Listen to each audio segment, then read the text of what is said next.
Last class में हमने किया था मेथड्स ऑफ रेमुनरेशन, मींस जो एक ऑर्गेनाइजेशन होती है वो अपने वर्कर्स को या एम्प्लॉयज को जो भी रेमुनरेशन देती है वो डिफरेंट मेथड्स को यूज करके दे सकती है। कुछ मेथड्स ऐसे होते हैं जो फॉर्मूला बेस्ड होते हैं, कुछ मेथड्स होते हैं सिचुएशन बेस्ड, मींस वो ऑर्गेनाइजेशन की सिचुएशन एक होती है कि हम इतने परसेंटेज एफिशिएंसी पर इतना जो है वो वेजेस देंगे या इतना बोनस देंगे, वो सब कुछ दिया होता है। तो वो सारा क्वेश्चन को आपने रीड करके आपको अंडरस्टैंड करना पड़ता है कि क्या हमें कुछ प्री डिफाइंड जो मेथड्स हैं उसको लगाना है या क्वेश्चन हमें कुछ बोल रहा है। तो वो हमें ध्यान से ये क्वेश्चंस पढ़ने पड़ते हैं। जो हमने लास्ट क्लास में किया था उसमें जो हमने डिस्कशन किया था बोनस प्लान का, एक तो टाइम वेस्ट किया था, एक डिफरेंशियल पीस रेट किया था। अगर मैं रेमुनरेशन मेथड्स की बात करूं, टाइम रेट सिस्टम के अकॉर्डिंग जो वेजेस दिया जाता है, एक तो ऑर्डिनरी लेवल रेमुनरेशन होता है, एक at high wage level remuneration होता है, एक ग्रेजुएटेड टाइम रेट होता है। इसमें किसी में भी वो बोनस की बात नहीं कर रहा, ये सिंपल है। मतलब टाइम रेट बेस पर जो है, जो भी टाइम जितना भी किसी एम्प्लॉय ने डिवोट किया है उसके बेसिस पर जो है वो वर्कर को वेजेस दे दी जाती हैं। ऑर्डिनरी लेवल मीन्स जो आम नॉर्मली ऑर्गेनाइजेशन में जितना रेट दिया जाता है उसके अकॉर्डिंग वो ऑर्गेनाइजेशन जो है जितने भी अपने वर्कर्स हैं उनको वेज पेमेंट देती है। मान लीजिए कि उस इंडस्ट्री में जितनी भी ऑर्गेनाइजेशन है वहां पर आवर जो है वो 10 रुपीज मिलता है। ये ऑर्गेनाइजेशन भी 10 रुपीज पर आवर देती है। 8 आवर्स वर्कर काम करता है, 8 इंटू 10 डेली का 80 रुपीज दिया जाता है। ठीक है, ये हो गया ऑर्डिनरी लेवल। एक होता है graduated time rate. Graduated second होता है at high wage level. Graduated इसके बाद बताऊंगी। एट हाई वेज लेवल क्या होता है कि समटाइम्स कोई ऑर्गेनाइजेशन जो है ना वर्कर्स को अट्रैक्ट करना चाहती है कि हमारे पास ना मैक्सिमम जो है स्किल्ड वर्कर्स आए, तो वो दूसरी ऑर्गेनाइजेशन जितना पेमेंट करती होगी ना उससे थोड़ा सा हायर वेजेस देती है। आपने अपने नॉर्मल लाइफ में भी देखा होगा, बहुत सारी ऐसी इंडस्ट्रीज होती हैं यहाँ पर as compare to other company जो वेजेस है वो ज्यादा मिलती हैं। तो वो किस रेमुनरेशन मेथड को फॉलो करते हैं? एट हाई वेज लेवल को, कि हमें जो है स्किल्ड वर्कर को अट्रैक्ट करने के लिए जो हमारे कॉम्पिटिटर्स हैं ना उसके मुकाबले में हमें ज्यादा वेज पेमेंट करना पड़ेगा, तभी जो है टैलेंटेड वर्कफोर्स जो है हमारी कंपनी में आएगी। ये थ्योरी पर्सपेक्टिव से ही इंपॉर्टेंट है, ऐसा इनका कोई बड़ा यूज नहीं है, इसलिए मैं कोई खास इसके बारे में बता भी नहीं रही हूं आपको। नेक्स्ट होता है graduated time rate. Graduated time rate का मतलब क्या है कि अभी जो जब इनिशियली पेमेंट की जाती है वो मान लीजिए कि 10 रुपीज से की जाती है, फिर इकोनॉमी में इन्फ्लेशन आता रहता है, तो इन्फ्लेशन के इंडेक्स के अकॉर्डिंग वेज रेट जो है उस ऑर्गेनाइजेशन में जो वेज रेट है वो बढ़ता रहता है, उसको हम बोलते हैं ग्रेजुएटेड टाइम रेट। इस किसी भी मेथड में बोनस की बात नहीं की गई है। इस सभी मेथड्स में जो है वो ये बताया गया है कि यहाँ पर टाइम के अकॉर्डिंग हम वर्कर्स को पेमेंट करते हैं। एक ऑर्गेनाइजेशन ऐसी ऑर्गेनाइजेशन होती है जो कि सिर्फ और सिर्फ ऑर्डिनरी वेज रेट देती है। एक ऑर्गेनाइजेशन टैलेंटेड वर्कफोर्स को अट्रैक्ट करने के लिए कंपटीटर के मुकाबले या मार्केट में जो भी वेज रेट मिलता है उससे हायर पेमेंट करती है।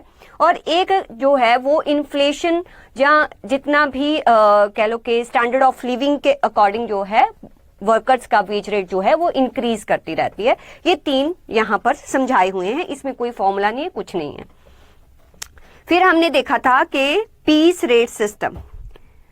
पीस रेट सिस्टम में जो है एक था straight piece rate system, means जितने आउटपुट आप बनाओगे उसके अकॉर्डिंग ऑर्गेनाइजेशन ने अगर बोला कि आपको 10 रुपीज या 20 रुपीज मिलेंगे, जितना आउटपुट बनाया आपको उतना मिल जाएगा, कोई बोनस नहीं, कोई इंसेंटिव नहीं, कुछ नहीं। ठीक है, स्ट्रेट मेथड है, कुछ दिमाग नहीं लगाना।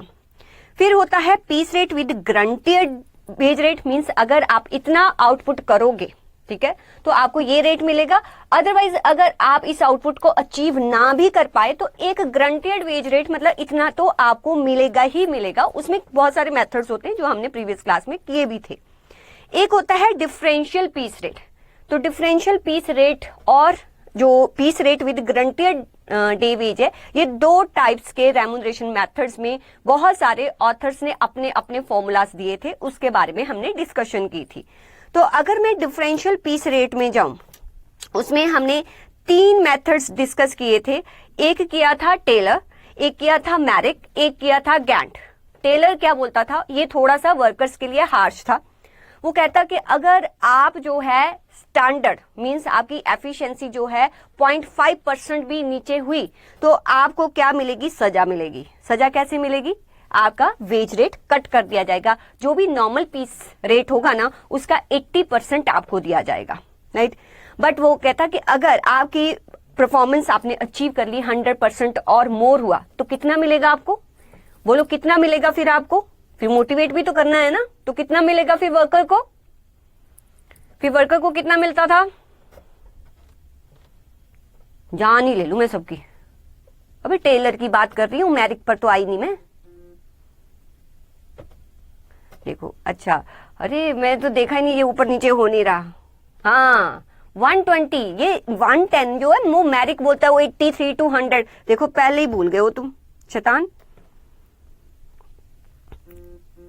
दोबारा करती हूँ, ठीक है। वो कहता है कि अगर परफॉर्मेंस को अचीव तुम ना कर पाए तो तुम्हारी वेज रेट कट कर दूंगा। अगर तुमने परफॉर्मेंस को अचीव कर लिया, परफॉर्मेंस को अचीव कर लिया तो तुम्हें मिलेगी शाबाशी। शाबाशी कैसे मिलती है कि आपको जो भी वेज रेट होगा उसका 120%। 120% इट मीन्स के तुम भूल जाते हो। ये कौन बोल रहा है, टेलर। टेलर में दो ही अमाउंट्स आप याद रखोगे, 80 120। टेलर में कौन कौन से, 80 120, 80 120 टेलर, राइट। फिर आ गया मैरिक।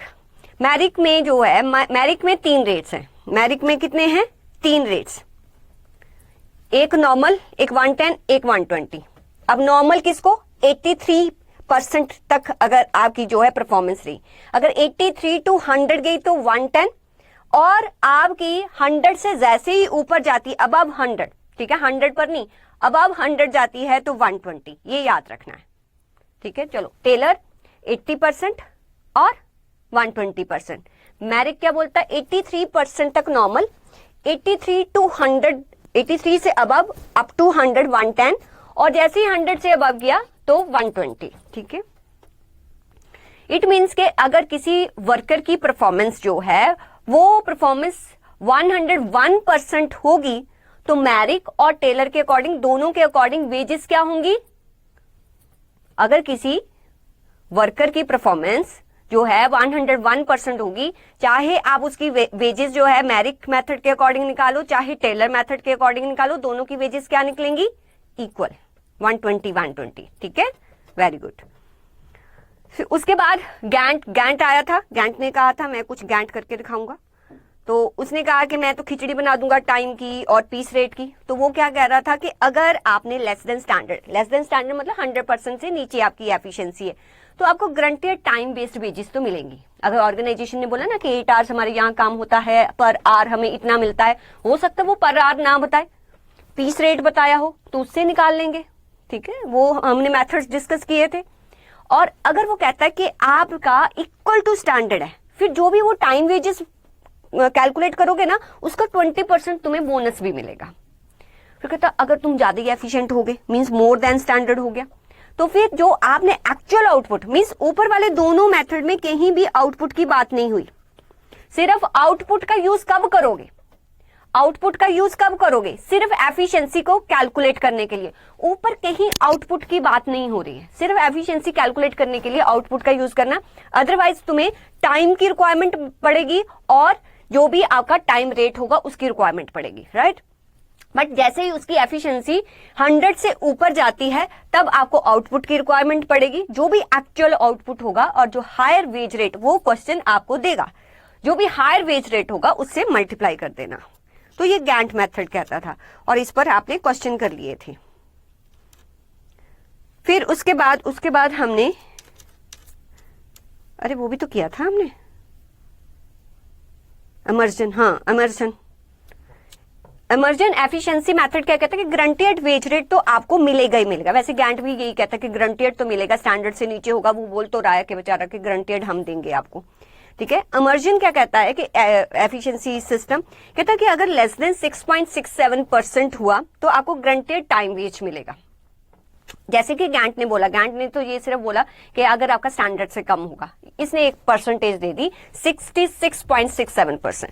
अगर 66.67% हुआ या 100% हुआ तो जो भी आपका टाइम वेजेस होगा ना उसमें 20% आप ऐड कर देना, बोनस ऐड कर देना। और अगर अबव 100% हुआ तो 20% तो मिलना ही मिलना है, और 100 से ऊपर जितना भी एफिशिएंसी जाता रहेगा आपके जो बोनस की परसेंटेज जो है वो बढ़ती रहेगी। ये कौन कहता था? इमर्जन। एक हमने विटॉक्स पॉइंट सिस्टम किया था, उसमें जो भी टाइम सेव्ड है उसको पॉइंट्स में कैलकुलेट करते हैं, ठीक है। तो जितना भी आप टाइम सेव करोगे उसको टाइम रेट से मल्टीप्लाई कर देना, उसका 75% आप वर्कर को दे देना, ठीक है। तो वो विडॉक्स पॉइंट सिस्टम था, उसका कोई क्वेश्चन तो है नहीं, बट फिर भी हम बाद में डिस्कस कर लेंगे उसके बारे में। तो इतना ही डिस्कशन हुई थी हमारी, और मैंने आपको एक क्वेश्चन दिया था। कौन सा क्वेश्चन था? कौन सा क्वेश्चन था?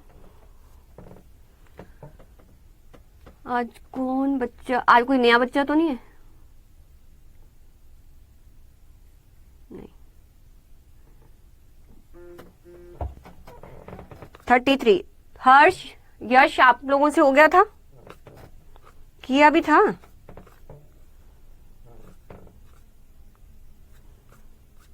थर्टी 33 क्वेश्चन हो गया था आप लोगों से कि डिस्कस करूं?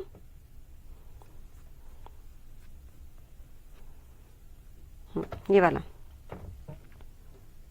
डिस्कस कर लेते हैं, ठीक है। इस पे चाहे आप ना टाइम लगाना, आप जब इसको करते भी हो ना एम्प्लॉय कॉस्ट को, आप आराम से करना, कोई जल्दबाजी नहीं है, क्योंकि बाद में ना आपको दिक्कत होगी कि ये बेज रेट आउटपुट के अकॉर्डिंग निकालूं, टाइम के अकॉर्डिंग निकालूं, इसमें दिक्कत आती है। तो आराम से बिल्कुल, ठीक है, इस चैप्टर को आपने करना है।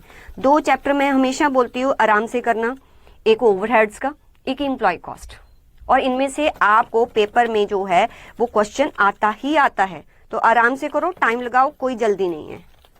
ये 2 आपको थोड़े से चैलेंजिंग लगेंगे बट इंटरेस्टिंग है। अरे ये क्या हो गया? चलो दोबारा ओपन करते हैं। तुम जब तक पढ़ो वो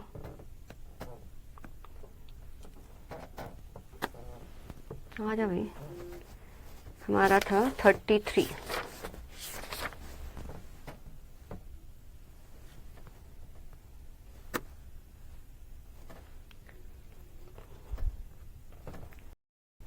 आइए देखते हैं यहां पर क्या बोल रहा है इसके बारे में।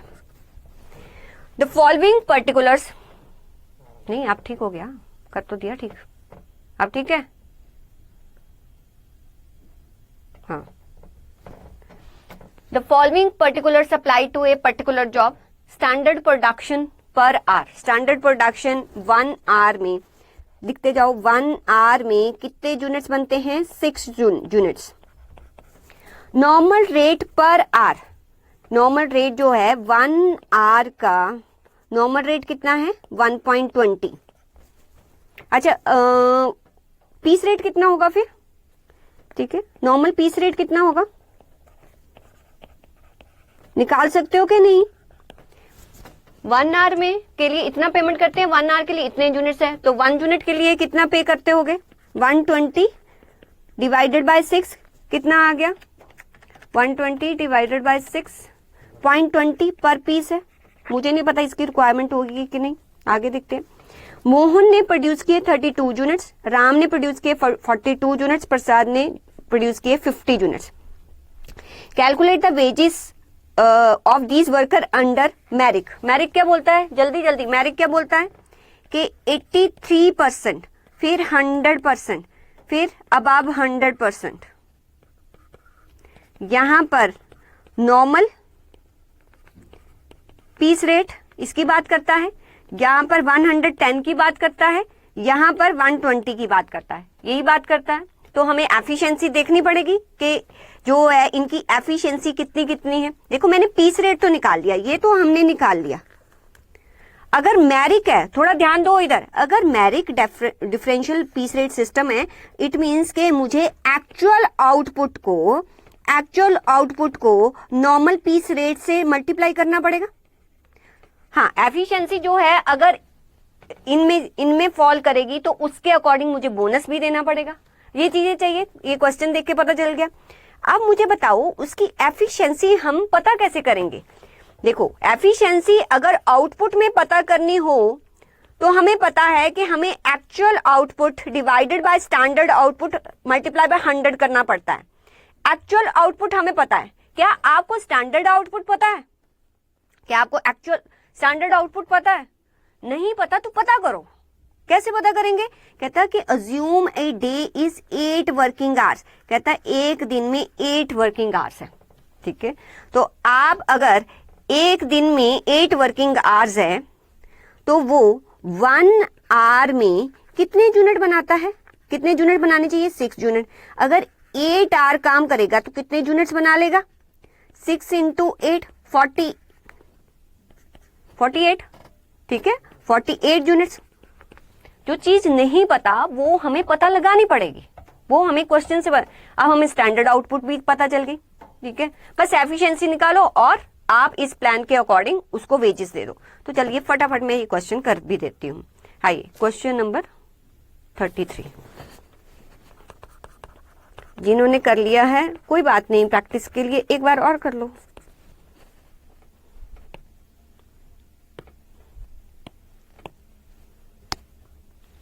तो 3 पर्सन है हमारे पास, मोहन,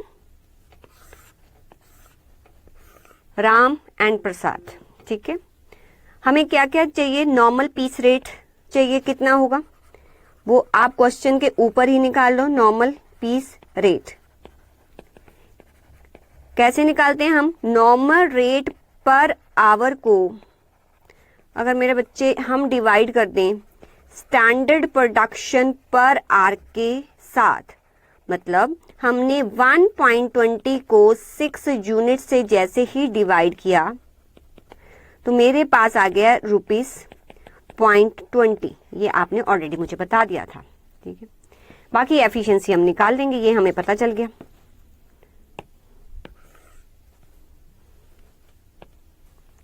यहां पर पर्टिकुलर्स फटाफट से मेरे को कैलकुलेशन करके बता देना। Mohan, Ram and Prasad. Normal piece rate हमने निकाल लिया है, दैट इज ₹0.20। वो हर केस में इतना ही रहेगा। और standard production, standard production per day कैसे आएगा? 6 यूनिट्स को उसने बताया 8 आवर्स हम काम करते हैं, तो हमारा आ गया 48 यूनिट्स। ये हमें पता चल गया।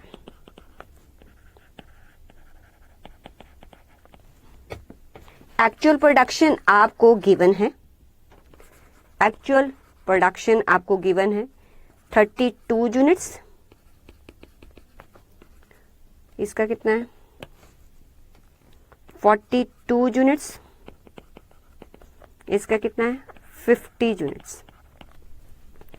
आप एफिशिएंसी निकाल दो, क्योंकि हमें 83 टू 100 और अबव 100 पता करनी पड़ेगी, इसलिए वो हमें एफिशिएंसी हम कैसे निकालेंगे? Actual output divided by standard output into 100।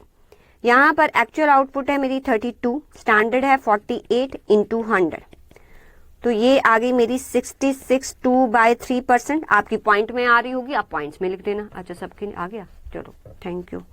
मैं यहाँ पर लिख दूँ 42 48 इंटू 100, ये आगे बच्चा 87.50, 83 से ऊपर है ये तो। फिर यहाँ पर है 50 divided by 48 into 100, this one is 104 point something. ठीक है, ओके। तो आपको पता चल गया ना कि ये 83 से नीचे इसको नॉर्मल पीस रेट मिलेगा, ये 83 से अबव है इसको 110% ऑफ नॉर्मल पीस रेट मिलेगा, इसका 100 से भी ऊपर है इसको 120% ऑफ नॉर्मल पीस रेट मिलेगा। तो जो मिलेगा वो लिखो, इसका होगा नॉर्मल पीस रेट, इसका 110% ऑफ नॉर्मल पीस रेट, इसका 120% of normal piece rate.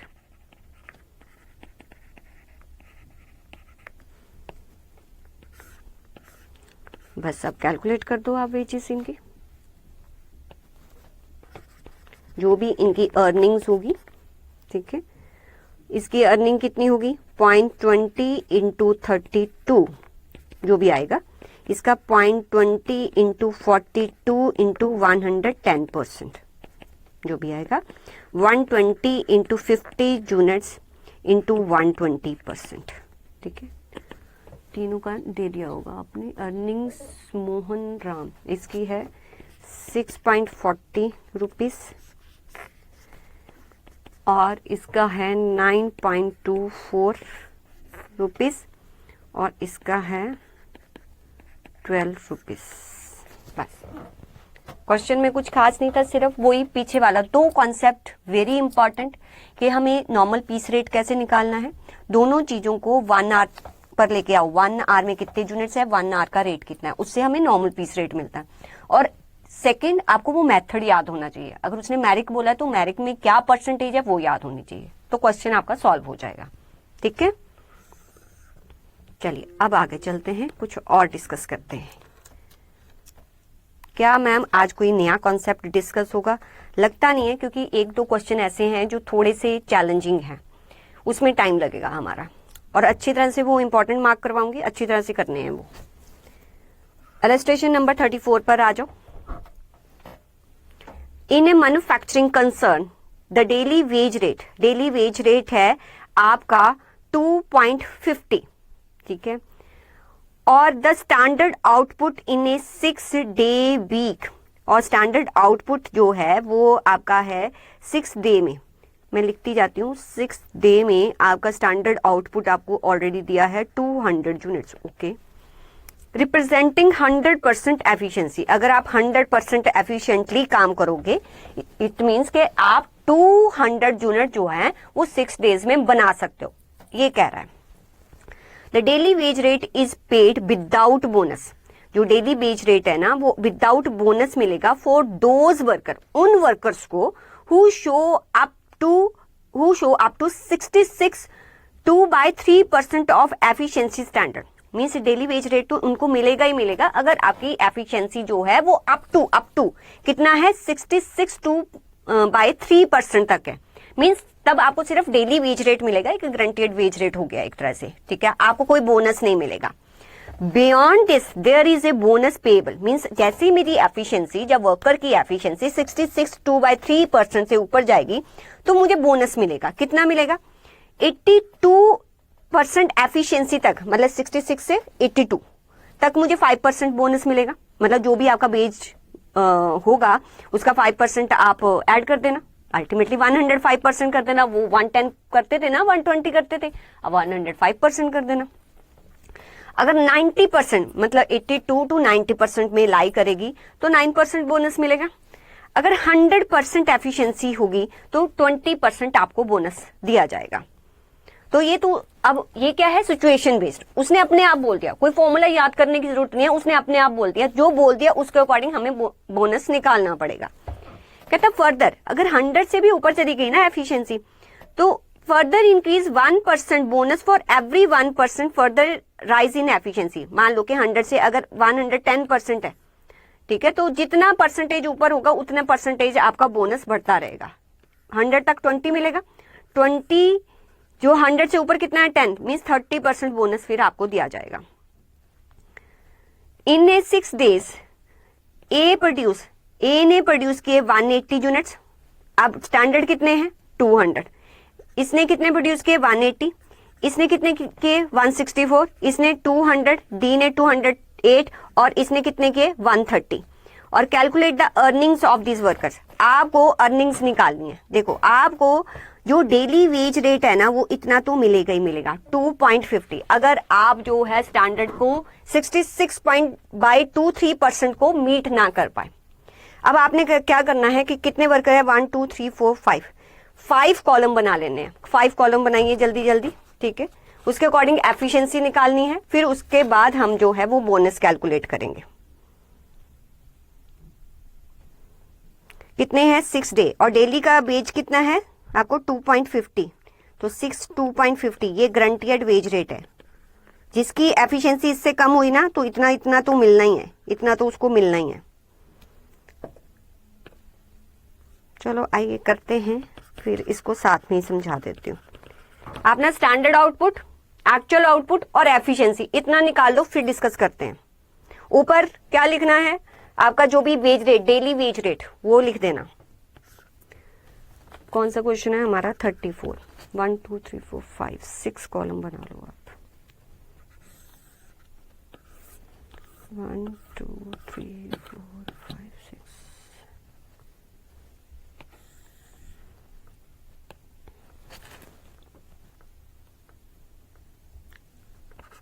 Particulars A B C D, अच्छा इतनी है,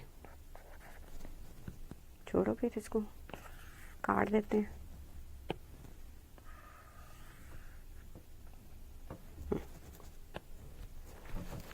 सबसे पहले आपका डेली वेज रेट है कितना 2.50,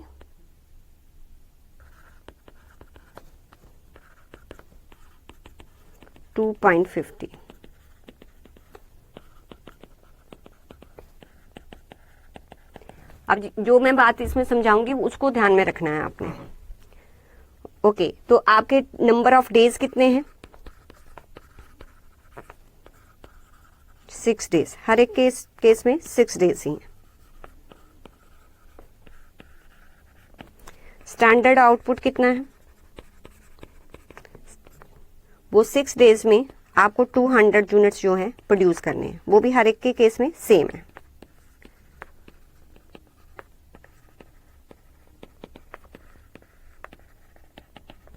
एक्चुअल आउटपुट कितना है, इसका है 180 यूनिट्स, इसका है 164 यूनिट्स, इसका है 200 यूनिट्स, इसका है 208 यूनिट्स, इसका है 130 यूनिट्स।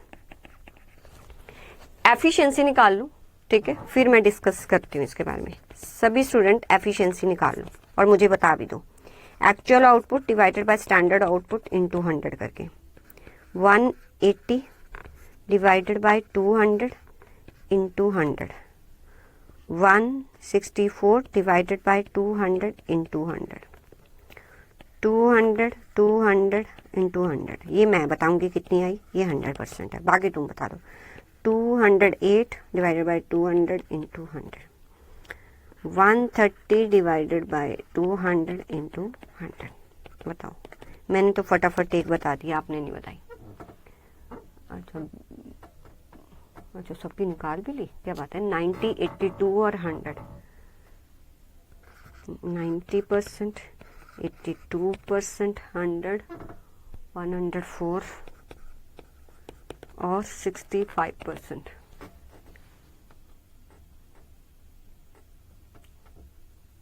डी की 104 है, डी की देखो बेटा, बस यहां पर रुक जाना अगर आपने निकाल लिया है तो। यहां पर रुको, ये सारी इंफॉर्मेशन मुझे नहीं पता वेजेस कैसे निकालनी है, ठीक है। ये सारी इंफॉर्मेशन दे रखी थी, मैंने पुट कर दी। अल्टीमेटली मुझे तो वेजेस कैलकुलेट करनी है। अब क्वेश्चन को दोबारा से देखती हूँ, अब क्वेश्चन पे दोबारा से आती हूँ। अब वो वेजेस के लिए क्या बोल रहा है, अगर मैं इस क्वेश्चन को ध्यान से देखूँ ना तो मुझे इसमें टाइम वेज दिख रहा है, ना मुझे इसमें पीस रेट दिख रहा है, कुछ नहीं दिख रहा ना। अब पता स्टूडेंट क्या कंफ्यूज होता है कि आउटपुट दी है, या तो हम आर्ली वेज देंगे या हम आउटपुट के बेस पे देंगे, तो यहाँ तो ऐसा कुछ नहीं है। तो यहाँ किसको मल्टीप्लाई करें, कौन सा बोनस कौन सा वेजेस, ये क्वेश्चन आपको ऐसे कंफ्यूज करता है। आपको लगेगा क्वेश्चन बड़ा सिंपल सा है, बट जब हम एग्जामिनेशन में देखते हैं ना तो हम देखते हैं कि ना तो यहाँ पीस रेट है, ना यहाँ पर क्या दिया हुआ है आर्ली रेट। तो क्या निकालें, पीस रेट जो आउटपुट है उससे मल्टीप्लाई करें। तो उसको आपने ध्यान से यहाँ पर समझना है कि उसने कहा क्या है। द्वारा देखो, उसने कहा कि डेली वेज रेट हम इतना देते हैं 2.50, ठीक है, और जो हमारा स्टैंडर्ड आउटपुट होता है वो 200 यूनिट्स होता है अगर 100% एफिशिएंसी पे काम करें। डेली, यहां पर सुनो, daily wage rate is paid without bonus to those worker who show up 66 to 3% efficiency standard. यहां तक जो अपना जो है स्टैंडर्ड से मतलब कि इतनी ही एफिशिएंसी दिखाएगा उसको सिर्फ डेली वेज रेट मिलेगा। अब जो उसने आउटपुट जहां पर आपको बताई है, ठीक है, जो भी ये आउटपुट बताई है, थोड़ा ध्यान दो, इधर देख रहे हो ना, जो ये आउटपुट बताई है कि 180 यूनिट्स ए ने प्रोड्यूस किए, बी ने 164 यूनिट्स किए, सी ने 200। अच्छा जी, कितने दिन का है? 6 डेज का है ना। तो इट मीन्स के जो भी पर्सन इनमें से 66 2/3% से जिसकी एफिशिएंसी कम होगी, तो 6 डेज का उसका जो ग्रंटेड डेली वेज रेट है ना, वो उसको पे कर दो। ऊपर से यही पता चल रहा है ना, कोई पीस रेट कोई टाइम रेट नहीं है, समझो। वो कह रहा है कि अगर किसी की एफिशिएंसी यहां तक रही ना तो उसको डेली वेज रेट दे देना। अब यहां पर आओ, इसमें से कौन सा ऐसा पर्सन है जिसकी 66 से नीचे एफिशिएंसी है? बताओ किसकी 66 से नीचे एफिशिएंसी है? पर्सन कौन सा है? वो ई, ठीक है। तो अगर इसकी अर्निंग मैं कैलकुलेट करूं तो इसकी अर्निंग कैसे कैलकुलेट होगी?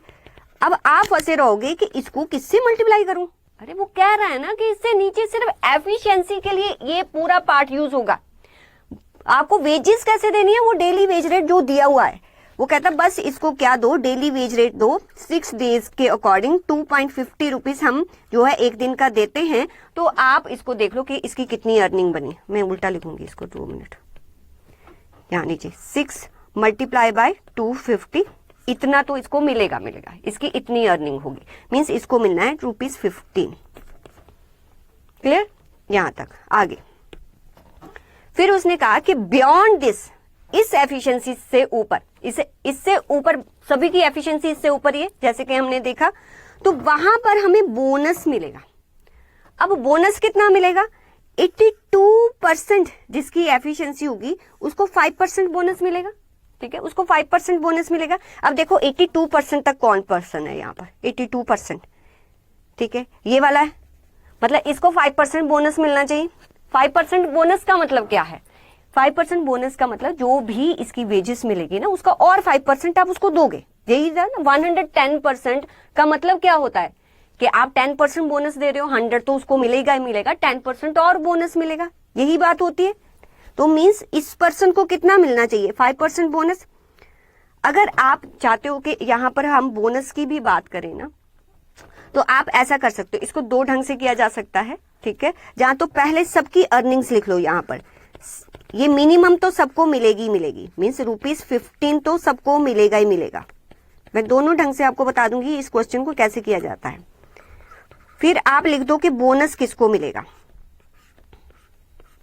इसको तो नहीं मिलेगा, और इस वाले पर्सन को कितना मिलेगा? 5% बोनस मिलेगा।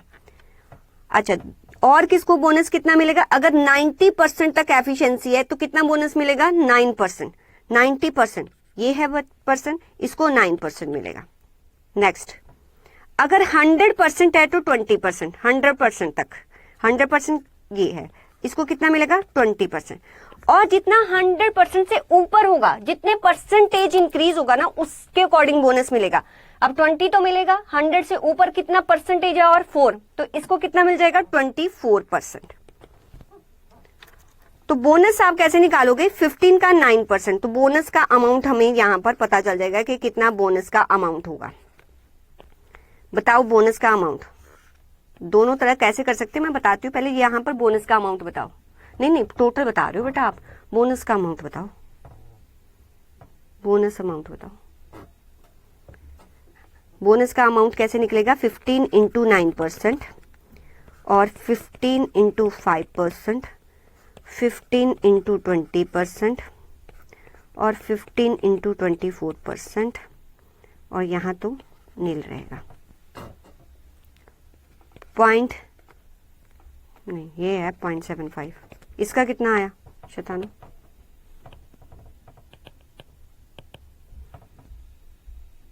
1.3, 5, 0.75 और 3 और 3.60 ये आया। टोटल वेजेस, हर पर्सन की टोटल वेजेस हमारी कितनी होगी?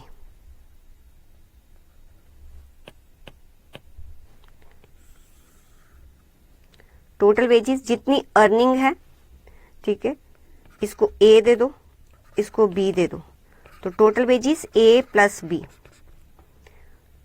तो इसकी कितनी हो जाएगी? 15, 16.35, इसकी हो जाएगी 15.75, इसकी हो जाएगी 18 रुपीस, लिख देना सामने, और इसकी हो जाएगी 16, 17, 18.60 और इसकी सिर्फ 50। ऐसे निकल जाएगा, ठीक है, ये सबकी वेजेस निकल जाएगी। अच्छा, अगर हम टोटल अर्निंग्स यहीं पर निकालते, ये आप चाहे मत करना, मैं आपको लिख के दिखा रही हूं, ऑल्टरनेटिव मेथड, ऑल्टरनेटिव जैसे हम पहले करते थे। ऑल्टरनेटिव क्या हो सकता है इसका?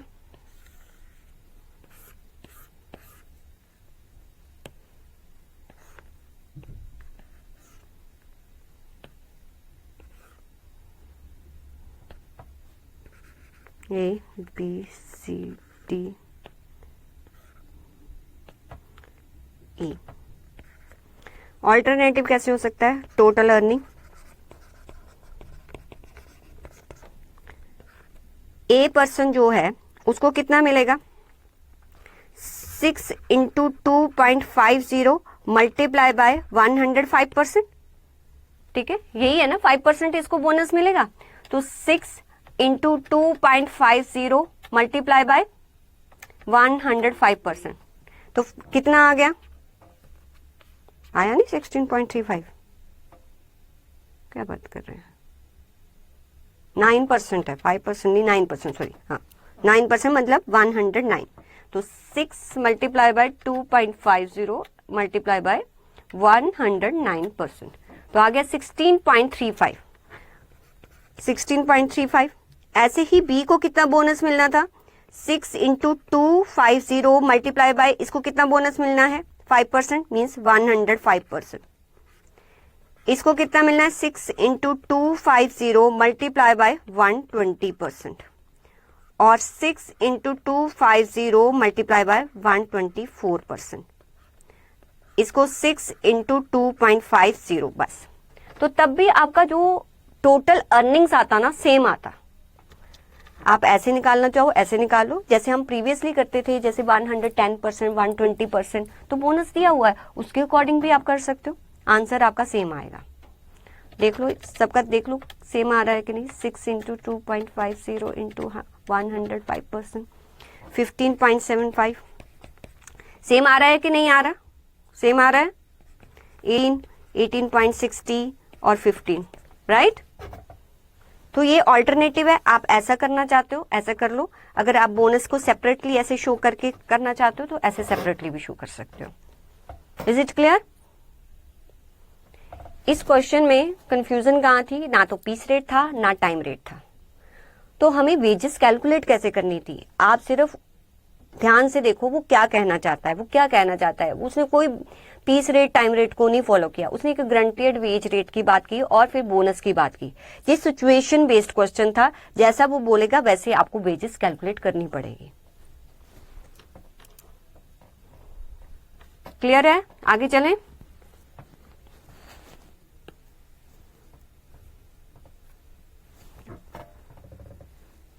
क्वेश्चन नंबर 35, दोबारा से 35 question 35। Workman of a particular grade working on 8 hour shift duty are granted wage rate. It means वो काम करे ना करे, जो भी उसको आउटपुट बोली होगी, वो बनाए या ना बनाए, उससे कोई लेना देना नहीं। उसको कितना वेज रेट दोगे तुम? 32 दोगे। कितने आवर्स का? 8 hours का। मतलब कि 1 hour के लिए उसको 4 rupees दिया जाता है। ठीक है। An incentive scheme is in operation according to which production bonus is earned directly proportional to performance. Means कहते कोई इंसेंटिव स्कीम उन्होंने लॉन्च की है जो कि डायरेक्टली जो प्रोपोर्शनल है उसकी परफॉर्मेंस के अकॉर्डिंग, जितनी परफॉर्मेंस बढ़ेगी उतने जो है उसको बोनस मिलेगा। व्हाट डज इट मीन कि अगर मेरी परफॉर्मेंस जो है वो 100% से 105 है, ठीक है, तो 5% बोनस मिलेगा। मतलब डायरेक्टली जितनी मेरी एफिशिएंसी बढ़ती रहेगी मुझे जो है वो इंसेंटिव मिलता जाएगा। But only after 100% performance is reached, मतलब जब मैं 100% को रीच कर जाऊंगी ना तभी ये इंसेंटिव मिलेगा। दोबारा से, N incentive scheme, it means ये भी सिचुएशन बेस्ड क्वेश्चन है। सिचुएशन दी होगी, कोई उसने ये नहीं कहा कि हॉल से प्लान लगाओ, रोवन लगाओ, मैरिक लगाओ, टेलर लगाओ, वो अपनी कहानी सुना रहा है, उसकी कहानी सुनो, वो जैसे बोलेगा वैसे बोनस कैलकुलेट तुम्हें करना पड़ेगा। कहता है an incentive scheme is in operation according to which production bonus, production bonus मतलब जितना आउटपुट होगा उसके अकॉर्डिंग मिलेगा प्रोडक्शन बोनस, टाइम की बात नहीं कर रहा। Production bonus is earned directly proportional to performance, जितनी परफॉर्मेंस इंक्रीज उतना बोनस। बट कब मिलेगा? जब हम 100% जो परफॉर्मेंस है उसको अचीव कर लेंगे तब मिलेगा। 4 workers A B C D produced, इन्होंने 48, 60, 75 और 90, this is the actual output. Actual output इतना प्रोड्यूस किया है रिस्पेक्टिवली इन 6 आवर्स। अच्छा, काम तो 8 आवर्स होता है, थोड़ा सा ध्यान दो। अब इस बात पर ध्यान देना कि वो जो कंपनी में रहता है वर्कर वो तो 8 आवर्स रहता है, बट वो बना काम जो करता है वो 6 आवर्स में। इससे हमें ये पता कर लगता है कि सिर्फ 6 आवर काम होता है और उसके अकॉर्डिंग जो है एक्चुअल आउटपुट हमारे 4 वर्कर्स की दे रखी है, which has standard time of 6 minute. जबकि जो ये आउटपुट है ना, ये जो आउटपुट है उसका जो स्टैंडर्ड टाइम है वो 6 minute per unit as measured work content, मतलब मेजर्ड वर्क कंटेंट जिस टाइम में वर्क हो सकता है ना, मेजर वर्क कंटेंट, उसके अकॉर्डिंग जो है 6 मिनट में वो 1 यूनिट बनाता है। चलो ये बात दी हुई है कि 6 मिनट में कितना बनता है, 1 यूनिट बनता है, ठीक है। काम कितना पूरे दिन में होता है, 6 आवर्स में। अब 8 आवर्स क्यों नहीं लिया, आगे देखो। Remaining 2 hours of the shift are spent in doing unmeasured work. अब इसको और इसको थोड़ा सा ध्यान से पढ़ना है हमें। Unmeasured work for which no incentive bonus can be paid, find for each workman production performance level और total earning। मैम यहाँ आके हम फंस गए। अच्छा ठीक है, दोबारा से देखो। Measured और unmeasured work क्या होता है? Measured का मतलब जब वर्कर काम कर रहा होता है, अनमेजर्ड का मतलब जब वो वर्क नहीं कर रहा होता, क्योंकि समटाइम जब वो फैक्ट्री में जाता है ना, मशीन पहले सेटअप होती है, मटेरियल आता है, उस टाइम वो उसका काम नहीं स्टार्ट होता, उसको उसके लिए पेमेंट तो दी जाती है, बट वो मेजर्ड वर्क में नहीं आता, वो अनमेजर्ड वर्क में आता है। There is a difference. अब आपको ये समझना है कि हम बात जो कर रहे हैं, हम बात कर रहे हैं 8 आवर्स की, हम बात कर रहे हैं 8 आवर्स की और 6 आवर्स। 6 आवर्स जो है ना वो काम करता है, टोटल 8 आवर्स की वेजेस मिलती हैं। 2 आवर्स जो है ना वो उसमें काम नहीं करता, वो अनमेजर्ड है, कोई भी उसका रीजन हो सकता है। अब जब बोनस मिलेगा ना वो इस आवर्स का मिलेगा जब वो काम कर रहा है, जब वो काम नहीं कर रहा उसका नहीं, उसको बोनस मिलेगा, ठीक है। दोबारा से देखो, दोबारा से देखो, बोनस कब मिलेगा? जब 100% की कैपेसिटी को वो अचीव कर लेगा। 4 वर्कमैन, दोबारा से पढ़ रही हूँ इस लाइन को, A B C D produced कितना, 48, 60, 75 और 90 units respectively. 6 hours working on a job which has standard time of 6 minute per unit as measured work content। जिस टाइम को मेजर किया, जिसमें वो काम कर रहा है, उस टाइम में अगर स्टैंडर्ड आउटपुट होती तो वो कितना बनाता, 1 यूनिट बनाता 6 मिनट में। तो 6 आवर जो मेजर्ड वर्क है उसमें उसको कितना स्टैंडर्ड आउटपुट बना लेना चाहिए है, ये बताओ। मेजर्ड वर्क आर ही लेना है, इसको नहीं लेना, वो क्योंकि उसने लिखा है कि मेजर्ड वर्क कंटेंट को ही कंसीडर करना है।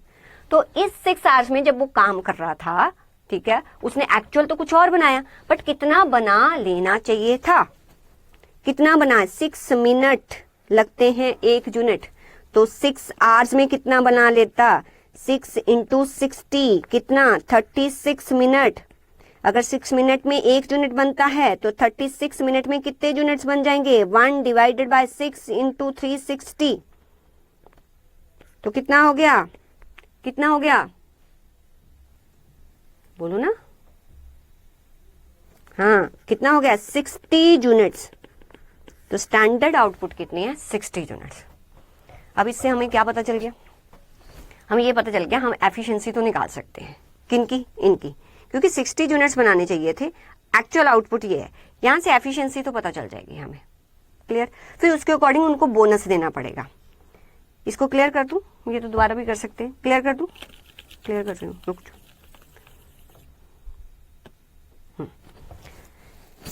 6 मिनट्स, इससे हमने क्या निकाला कि हमारा स्टैंडर्ड आउटपुट कितना होना चाहिए, स्टैंडर्ड आउटपुट होना चाहिए था 60 यूनिट्स।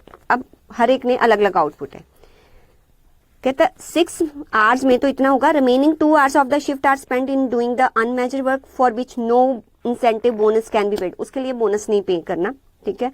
आपको सिर्फ बोनस किसके लिए पे करना है, सिर्फ मेजर्ड वर्क के लिए करना है, दूसरे के लिए बोनस नहीं पे करना। और कितना बोनस पे करना है, जितनी एफिशिएंसी इंक्रीज होगी उतना बोनस पे करना है। मैम ये बात बिल्कुल समझ नहीं आई, कोई बात नहीं। The production performance level achieved total earning of the day, इतना सोचने की जरूरत नहीं है तुम्हें, ये तो पता है ना कि उनको ग्रंटेड जॉब बोनस कितना मिलेगा, ग्रंटेड वेजेस सॉरी कितना मिलेगा, 32 रुपीज, 32 रुपीज। अब वो कहता, पहले इधर सुनो, इस क्वेश्चन को बाद में करना। वो कहता कि इतना तो आपको मिलेगा ही मिलेगा, बोनस आपको तब मिलेगा जब आपकी एफिशिएंसी 100% से ज्यादा होगी, तब बोनस मिलेगा, प्रोपोर्शनेटली जितनी आपकी एफिशिएंसी ऊपर होगी। मान लो एक वर्कर है, उसकी एफिशिएंसी है 110%, इट मीन्स कि उसको 10% बोनस मिलना चाहिए। अब क्वेश्चन ये अराइज होता है कि 10% बोनस किसका, इसका, ठीक है, या किसी और का, ये तो इन लाइंस में ही छुपा हुआ है। अब देखो, अगर आप इन लाइंस को पढ़ते हो ना, कहता है कि आप जो है यहां पर ये वाली लाइन, इसको ध्यान से पढ़ो। कहते हैं जो remaining 2 hours of the shift है ना, जो स्पेंड करता है doing unmeasured work for which no bonus incentive can be paid, उसके लिए आप बोनस इंसेंटिव नहीं दोगे। इट मीन्स के बोनस तो ऑब्वियसली इसका मिलेगा, पर ये जो आपको वेजेस है ना, ये टोटल 8 आवर्स की हैं। इसमें 6 आवर तो मेजर्ड वर्क के हैं, 2 आवर्स नॉन मेजर्ड वर्क के हैं। तो 6 आवर्स की वेजेस कितनी होगी, 24 रुपीज, 24 रुपीज। 2 आवर की वेजेस कितनी होगी, 4 से क्यों मल्टीप्लाई किया, क्योंकि 32 है ना, वो 8 आवर्स की है, 32 डिवाइडेड बाय 8, अभी निकाला ना, ₹4 पर आ रहे हैं। तो 6 आवर्स के लिए उसको कितना मिलता है, 24, 2 आवर्स के लिए कितना मिलता है, 8, टोटल मिलती है वेजेस 32। अगर उसकी एफिशिएंसी 100% से ऊपर होगी तो उसको जितनी एफिशिएंसी ऊपर हुई उतने प्रोपोर्शनेटली उसका बोनस मिलेगा। तो बोनस कहता है सिर्फ और सिर्फ मेजर्ड वर्क का मिलेगा, मीन्स 10% इसका, 24 का 10% निकालना, वो उसका बोनस होगा। बस ये क्वेश्चन तो छोटा सा है, लेकिन आप सोचो ना उसने क्या क्या कर दिया। अब जहां भी कोई पीस रेट नहीं है, कोई टाइम बेस्ड नहीं है, सिचुएशन बेस्ड क्वेश्चन था। उसने कहा कि ग्रंटेड, दोबारा से सुनो, कोई ग्रंटेड 32 रुपीज मिलेगा ही मिलेगा। अब उसने कहा कि जो 8 आवर्स टोटल काम होता है, लेकिन 6 आवर्स वर्कर काम करता है, 2 आवर्स कुछ अनमैच्ड वर्क करता है। अब 6 आवर्स में स्टैंडर्ड आउटपुट कितना होना चाहिए, आप वो कैलकुलेट कर लो। एक्चुअल हम तुम्हें बता रहे हैं, उसके अकॉर्डिंग तुम ना उस वर्कर की एफिशिएंसी को कैलकुलेट कर लेना। अगर तो एफिशिएंसी 100% ऊपर होगी तो वो उस मेजर्ड वर्क में जितना आप वेजेस देते हो ना, उसका उतना परसेंट बोनस भी दे देना, उतने परसेंटेज उसको बोनस भी दे देना। तो इट मीन्स के आप गारंटीड 32 तो सबको दोगे, लेकिन बोनस के लिए ना मुझे मेजर्ड वर्क का अर्निंग्स अलग लिखना पड़ेगा और अनमेजर्ड वर्क का अर्निंग्स अलग लिखना पड़ेगा, क्योंकि किसी को बोनस मिलेगा, किसी को नहीं मिलेगा। जिसको मिलेगा तो मेजर्ड वर्क का उतना परसेंटेज इंक्रीज कर देना। अच्छा सांस लो, ऐसा करो, स्टैंडर्ड आउटपुट लिखो, एक्चुअल आउटपुट लिखो, राइट, और आप पर आवर वेजेस लिखो, ठीक है, और उनकी एफिशिएंसी निकालो। इतना निकालो, फिर आगे करते हैं, फिर आगे सोचते हैं इस क्वेश्चन ने और क्या कहा, इतना पहले करते हैं, राइट। तो एफिशिएंसी तक निकाल लेते हैं ना, फिर थोड़ा सा हमें लगेगा कि ओके अब सोचना है, ऐसे सोचना है। तो करिए इलस्ट्रेशन नंबर 35, ऐसे ही टेबल बना लीजिए अपना। इलस्ट्रेशन नंबर पेपर में भी कभी भी क्वेश्चन आता है ना, जितनी चीज पता है ना पहले वो लिख लो। जब चीजें ना सॉर्टेड होती हैं आपके सामने तो क्वेश्चन ऑटोमेटिकली सॉल्व होना स्टार्ट हो जाता है।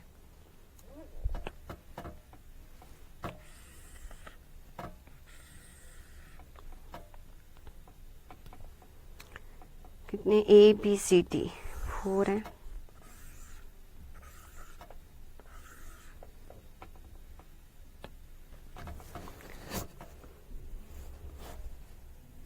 अच्छा, ऊपर कैलकुलेशन भी तो करनी थी मुझे। आप ऊपर कैलकुलेशन करना। अच्छा नहीं भी है तो नीचे कर लेंगे, वर्किंग नोट बना लेंगे। क्या है, सबसे पहले हम निकालेंगे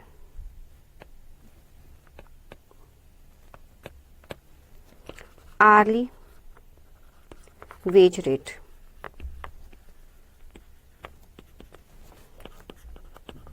total wages are per day. Total wages are day. Total wages है ₹30। आर कितने हैं 8, तो कितना हो गया ₹4 पर डे। फिर हम निकालेंगे कैलकुलेशन ऑफ, ये हो गया फर्स्ट, ये हो गया second. Calculation of standard output. Standard output हम कैसे निकालेंगे? Standard output per day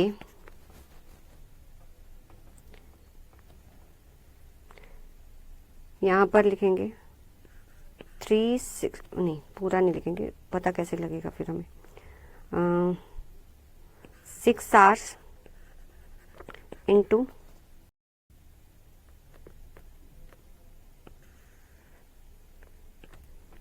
divided by 60 minutes divided by 6 minutes. ये बन गए 360 मिनट्स और 6 मिनट से डिवाइड किया तो 60 यूनिट्स। यहां पर लिख दे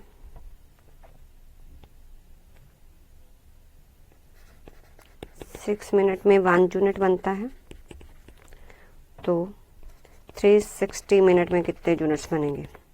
ये पेपर में नहीं लिखना, ये सिर्फ आपको ये कैसे बना उसके लिए मैं लिख रही हूँ।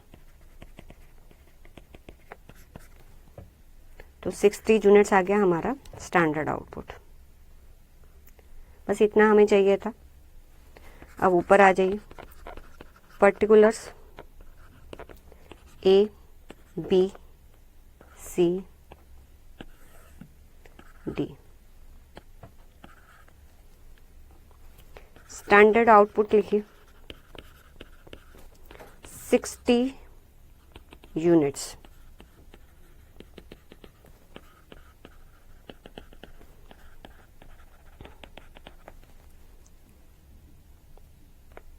फिर उसके बाद आप एक्चुअल आउटपुट लिखो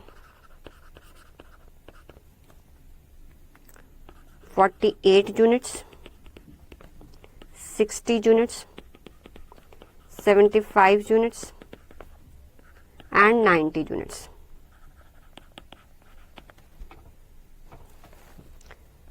अब कैलकुलेट करेंगे हम एफिशिएंसी लेवल। एफिशिएंसी लेवल जो एक्चुअल आउटपुट है divided by standard into 100। Actual output divided by standard into 100, ये तो 100% आ गई। 75 divided by 60 into 100, 90 divided by 60 into 100। बताओ कितनी आई? ए की कितनी आएगी? ए का 80%, 100%, बाकी निकालो। सी का 125% और डी का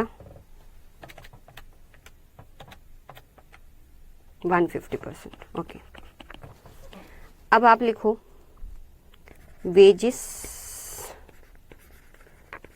पर आवर ₹4 है, ठीक है। Wages for measured work, measured work के लिए कितनी वेजेस होंगी? मेजर्ड वर्क के लिए 6 × 4, मतलब हर एक को मिलेंगी 24, हर एक को 24 मिलेंगी। अच्छा, बोनस भी मिलेगा, बोनस भी मिलेगा। बोनस सिर्फ मेजर्ड वर्क का मिलेगा। अब यहाँ पर रुक जाते हैं। अब उसने कहा कि पहले ना अब वेजेस 32 तो ग्रंटेड मिलनी है, 2 आवर्स की 4 रुपीज, वो हम जो है जो वेजेस फॉर अनमेजर्ड वर्क बाद में लिख लेंगे। पहले हमने लिखी वेजेस फॉर मेजर्ड वर्क, इसी पर ही तो बोनस मिलेगा, क्योंकि वो लाइन में लिखा हुआ था कि बोनस आप अनमेजर्ड वर्क का नहीं दोगे, सिर्फ जितनी वेजेस आप मेजर्ड वर्क के लिए दे रहे हो उसी के लिए बोनस है। और बोनस कैसे मिलेगा? Proportionately your performance. तो यहाँ पर जो है 80% है, क्या कोई बोनस मिलेगा? नील। ठीक है, यहाँ पर जो है 100% है। उसने बोला था कि आफ्टर अचीविंग 100%, मतलब there is a no bonus up to 100%, तो यहाँ भी नहीं मिलेगा। ठीक है, ये कहता है कि प्रोपोर्शनेटली जितनी हमारी जो है वो इंक्रीज हुआ है, जितना परफॉर्मेंस आपने इंक्रीज किया उसके प्रोपोर्शनेटली आपको बोनस मिलेगा। किसका? जितनी आपकी मेजर्ड वर्क की वेजेस होगी। तो इसका कितना है? 25%। इसने 100 से ऊपर काम किया, तो इसका ₹24 का आप 25% निकाल दो, वो बोनस बन जाएगा। इसने कितना किया? 50, तो इसका 24 का 50% निकाल दो, ये बोनस इसका बन जाएगा। तो सी का बोनस है 6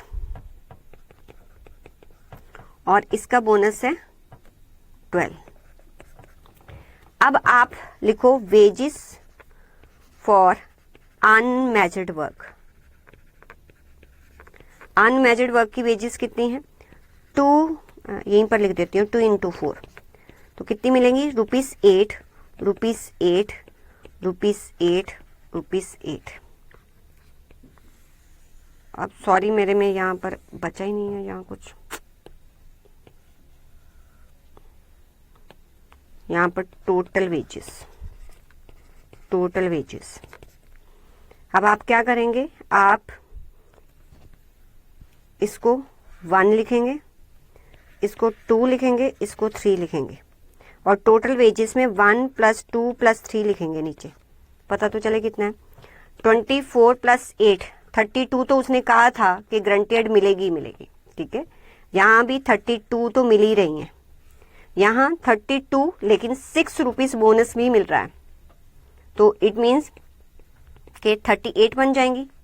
और यहाँ पर भी 32 तो मिल रहा है, लेकिन 12 रुपीज आपको बोनस भी मिल रहा है, तो 44 हो जाएंगी। कितनी हो गई? 44। थोड़ा कलर में डिफरेंट कर दूं,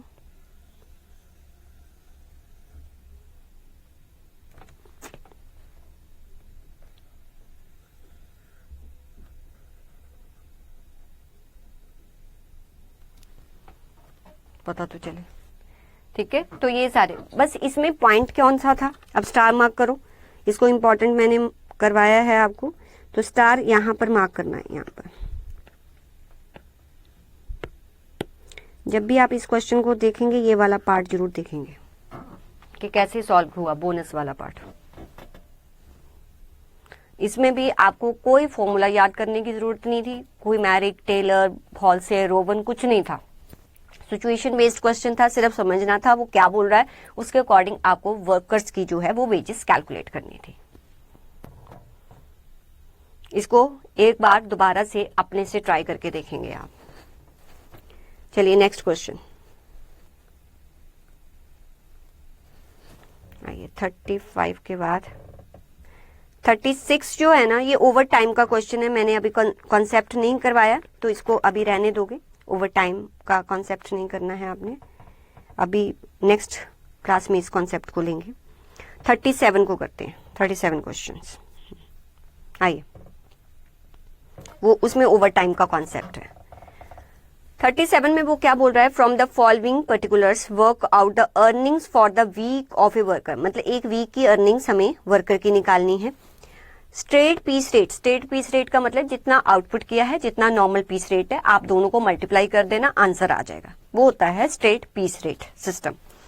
डिफरेंशियल पीस रेट, डिफरेंशियल का मतलब क्या होता है कि डिफरेंट डिफरेंट जो भी टेलर या जो भी दिया होगा उसके अकॉर्डिंग हमें जितनी उसकी परफॉर्मेंस होगी उसके अकॉर्डिंग हम वेजेस कैलकुलेट करेंगे। तो डिफरेंशियल कौन सा मेथड लगाना है वो बताएगा। फिर हॉल्से के अकॉर्डिंग और रोवन के according. Number of working hours per week, week की बात कर रहे हैं ना, तो नंबर ऑफ वर्किंग आवर्स कितने हैं? 48 आवर्स। तो इट मीन्स के वर्कर 48 आवर्स ही काम करेगा, राइट। वेजेस पर आवर, आपको 1 आवर की वेज दी हुई है, कितनी? ₹375। नॉर्मल टाइम पर पीस, ओके, एक पीस को जो है 1 यूनिट को कितने लगते हैं? 24 मिनट। और नॉर्मल आउटपुट पर वीक, ये पूरे वीक की है, इट इज होल वीक, एक डे की नहीं बता रहा, होल जो वीक है ना वो है 120 पीसेस। ये नॉर्मल आउटपुट मतलब कि ये बता रहा है स्टैंडर्ड आउटपुट, ये स्टैंडर्ड दिया हुआ है। फिर एक्चुअल आउटपुट, ये एक्चुअल दिया हुआ है। फिर डिफरेंशियल पीस रेट 80% अगर आपकी आउटपुट बिलो स्टैंडर्ड है, 120% अगर अबव स्टैंडर्ड है। अच्छा, ये किसका है मेथड? ये कौन है जो ये वाला मेथड बोलता है? नाम नहीं दिया उसने, ये कौन था? ये पर्सन कौन है? मैरिक है, टेलर है? टेलर, ठीक है, ये टेलर है। अगर वो वैसे भी कह देता कि टेलर के अकॉर्डिंग तो हमें पता होना चाहिए था। देखो, स्ट्रेट पीस रेट की सिस्टम की बात करूं तो जितना आउटपुट है, जितना हम एक पीस के लिए वेज देते हैं, क्या 1 पीस के लिए कितना वेज देते हैं कुछ नॉल है यहाँ पर दिया हुआ? नहीं ना, तो मतलब वो हमें निकालना पड़ेगा। हमें ये पता है, इधर देखो, हमें ये पता है कि 1 आवर का पेमेंट इतना करते हैं, ठीक है, और एक यूनिट जो है वो 24 मिनट्स में बनता है। चलो ठीक है, अगर 24 मिनट्स में एक यूनिट बनता है तो हम दोनों को सेम फुटिंग पे लाएंगे ना कि 1 आवर में फिर यूनिट्स कितने बनते हैं वो देख लेते हैं। तो 60 मिनट्स में कितने यूनिट्स बनते होंगे? 1 डिवाइडेड बाय 24 इंटू 60 कितने बनते होंगे?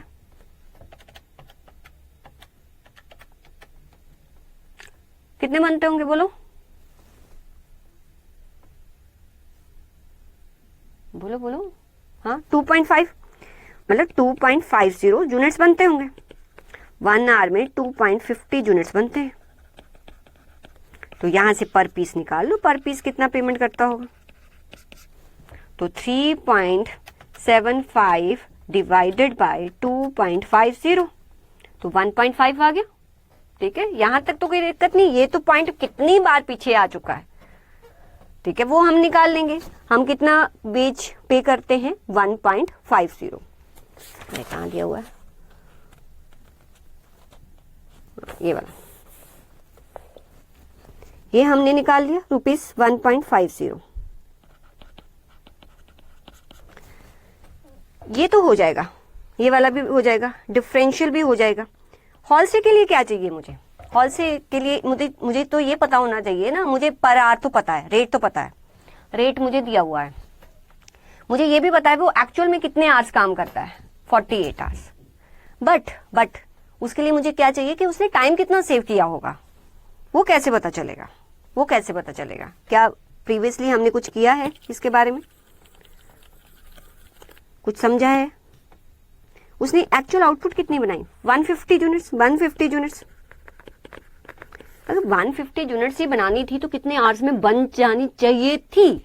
वो होगा ना स्टैंडर्ड आवर्स। स्टैंडर्ड आवर्स नहीं गिवन ना, तो मुझे स्टैंडर्ड आवर की कैलकुलेशन करनी पड़ेगी। कैलकुलेशन ऑफ स्टैंडर्ड आवर्स कैसे करेंगे बताओ। देखो, एक यूनिट जो है कितने मिनट में बनता है? 24 मिनट्स, राइट। उसने कितने यूनिट्स बनाए? 150 पीस बनाए, तो कितने मिनट में बनने चाहिए थे? एक यूनिट बनता है 24 मिनट्स में। उसने कितने? 150, 24 इंटू 150, ये क्या आ जाएंगे? 3600 मिनट, ठीक है। डिवाइडेड बाय 60 कर दूं तो आवर्स पता चल जाएंगे। कितना आ जाएगा? कितना आ जाएगा बताओ? यस, कितना आ जाएगा? 60 आवर्स। बस सिंपल है, जो दिया हुआ है 1 यूनिट 24 मिनट में बनता है, तो जो उसने एक्चुअल में बनाया वो कितने आवर्स में बनना चाहिए था? वो 60 आवर्स में बनना चाहिए था। अगर वो 60 आवर्स में बनना चाहिए था, आपने तो काम किया सिर्फ 48 आवर। इट मीन्स कि आपने जो है 12 आवर्स सेव कर लिए। बस जितने भी फॉर्मूला है, तुम्हें फॉर्मूला पता है, तुमने सब कुछ निकाल लिया कि पर पीस रेट कितना है, आपका जो स्टैंडर्ड आवर्स हैं वो कितने होंगे, वो सब कुछ कैलकुलेट कर लिया। बस फॉर्मूलाज में पुट कर दो और आंसर आ जाएगा। चलो अब इसको करते हैं।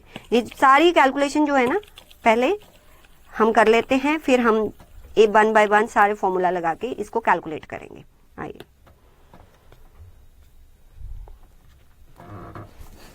इलस्ट्रेशन नंबर हमारा 37।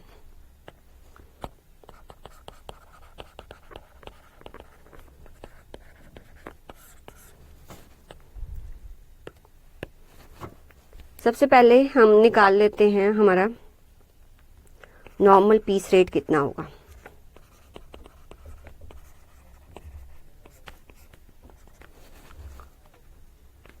तो हम यहाँ पर निकालेंगे कि नॉर्मल वेज जो आपका दिया हुआ है, आर्ली रेट दिया हुआ है ना, आर्ली रेट वो कितना है, उसको डिवाइड कर दो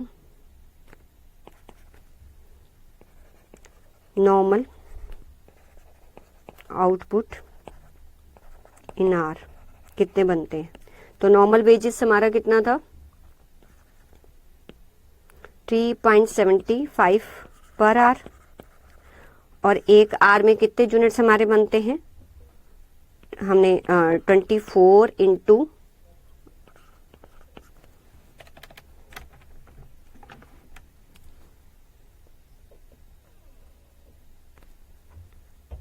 60 डिवाइडेड बाय 24 किया था। देखो 60 डिवाइडेड बाय 24, तो हमारा कुछ कितना आया था? 2 पॉइंट समथिंग था ना, 2.50 यूनिट्स ये था पर आर। तो कितना आ जाएगा? 3.75 डिवाइडेड बाय 2.5 रुपीज 150 पर पीस। ये हमने निकाल लिया। फिर उसके बाद हमें निकालना है हमारा calculations of standard hours. Standard hours हम कैसे निकालेंगे? अगर 1 यूनिट प्रोड्यूस होता है 24 मिनट्स, यस, तो जो एक्चुअल आउटपुट है, एक्चुअल आउटपुट उसका कितना है? 150 पीसेस। उसके लिए कितना टाइम लगेगा? 24 इंटू 150 डिवाइडेड बाय 60 मिनट, तो ये आ जाएगा 60 आवर्स। ये कैलकुलेट कर लिया हमने। अब हम ए का आंसर देंगे। ए हमसे पूछा है स्ट्रेट पीस रेट सिस्टम।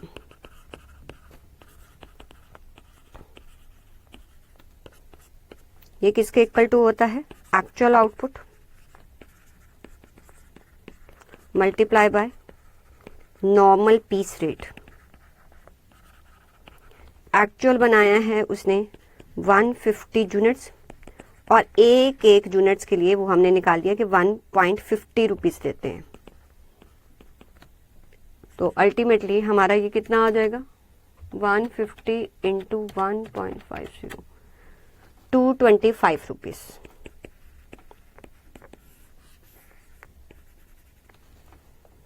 ये हमारा ए पार्ट हो गया। बी पार्ट, बी में बोला है डिफरेंशियल पीस रेट, और इवन उसने बता भी दिया है कि कितना देना है। तो पहले हम एफिशिएंसी कैलकुलेट कर लेते हैं।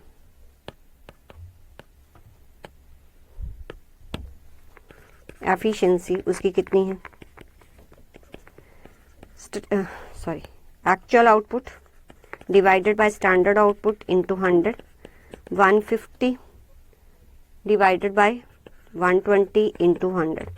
हमारी एफिशिएंसी यहाँ पर जो वर्कर की है वो है 125%।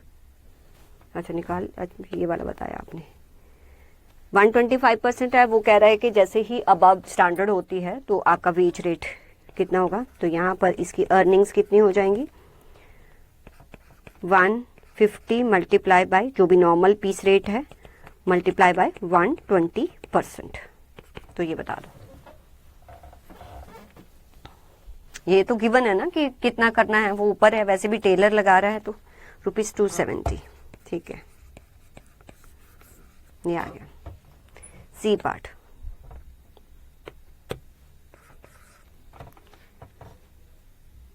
हॉल से प्रीमियम सिस्टम, अगर मैं हॉल से की बात करूं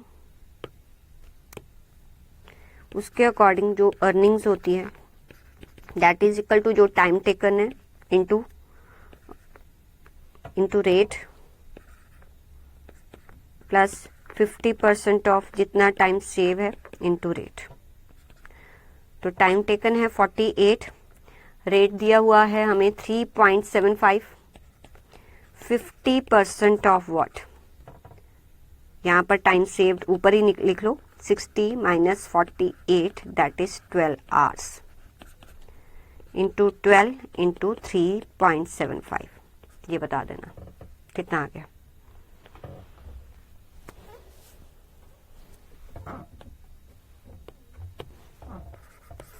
फिर आपको रोवन सिस्टम के अकॉर्डिंग भी पूछा गया है।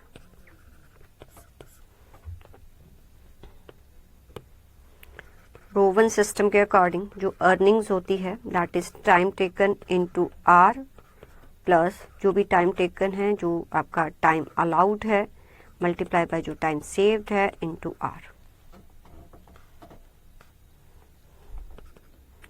48 into 3.75, 48 divided by 60 into 12 into 3.75,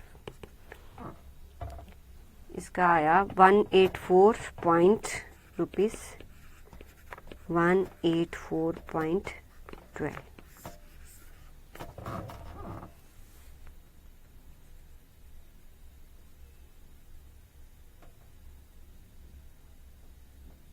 पक्का? यहाँ तो कुछ और दिया हुआ है, और कोई बताओ, मैं करूं? 48 इंटू 3.75, 180 तो इसी का बन गया, 180 प्लस 12 इंटू 3.75 का हाफ कर देते हैं 22 और 180 किया, ये तो 202.5 आया। शैतान,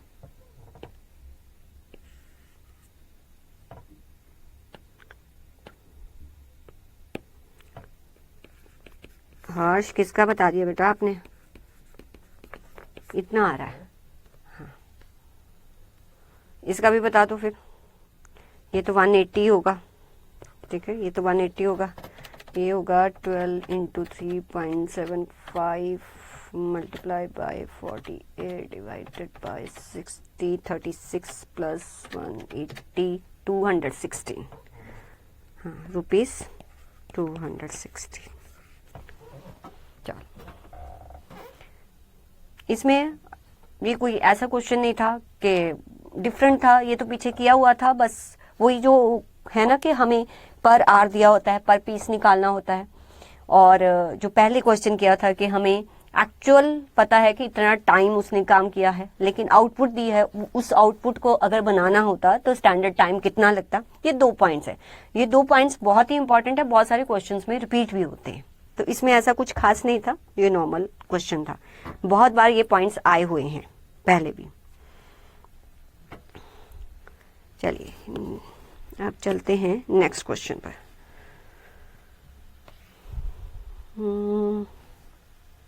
ये वाला ग्रुप बोनस का क्वेश्चन है, इधर ये अभी नहीं करेंगे, ये ग्रुप वाले का है। ये बाद में कॉन्सेप्ट के साथ करेंगे। नहीं, ये वाला नेक्स्ट क्वेश्चन जो है ये वाला भी नहीं करेंगे,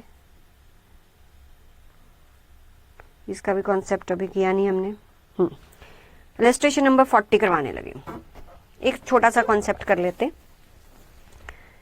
40 illustration is not related to your bonus anything। थोड़ा सा डिफरेंट सा क्वेश्चन है, इंपॉर्टेंट लिख सकते हो, 2 मार्क्स में पूछा जा सकता है।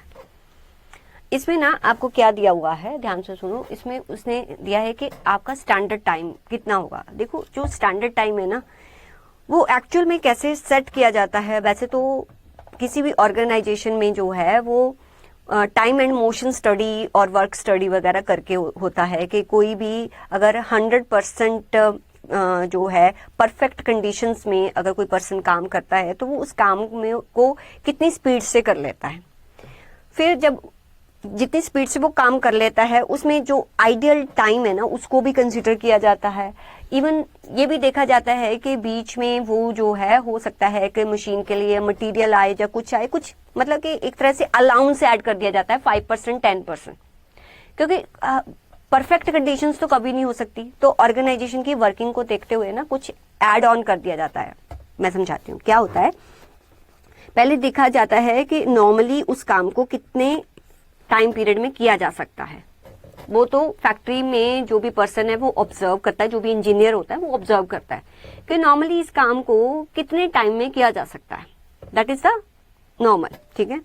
फिर उसमें ना वो एक अलाउंस ऐड करते हैं, थोड़ा सा और टाइम ऐड करते हैं कि हो सकता है कि एवरी टाइम तो हमारी फैक्ट्री में परफेक्ट कंडीशंस तो नहीं रहती ना। समटाइम्स ये है कि थोड़े से मशीन बंद हो गई या उसको ऑयलिंग करनी पड़ी, ठीक है, जहाँ सुपरवाइजर है कोई इंस्ट्रक्शन दे रहा है, समटाइम्स ये है, मतलब होता है ऑर्गेनाइजेशन में, उसको बोलते हैं अलाउंस। तो वो अलाउंस ऐड कर दिया जाता है। वो अलाउंस ऐड करने के बाद जो है वो स्टैंडर्ड टाइम आता है, वो स्टैंडर्ड टाइम आता है, ठीक है। ये होता है आपका स्टैंडर्ड टाइम। अब ये क्वेश्चन क्या है ना, इसमें आपको ना एक्चुअल, अब फिर एक्चुअल टाइम क्या होता होगा, जितना उसने एक्चुअली जो भी है वो काम किया है। हो सकता है कि एक्चुअली जब वो लेबर काम कर रहा है ना, जो भी उसका टाइम था, जो उसको नॉर्मली जितने आवर्स में काम कर लेना चाहिए। अब इधर सुनो, मान लो कि नॉर्मली उसको काम कर लेना चाहिए था 200 आवर्स। अब मैं देखू कॉस्ट शीट आपको कितना याद है। 200 आवर्स में वो काम कर लेना चाहिए था, जो भी उसको काम दिया गया। बट ना जो वर्कर है उसकी एफिशिएंसी इंक्रीज हो गई 20%, ठीक है। तो एक्चुअली उसने वो काम कितने आवर्स में किया होगा।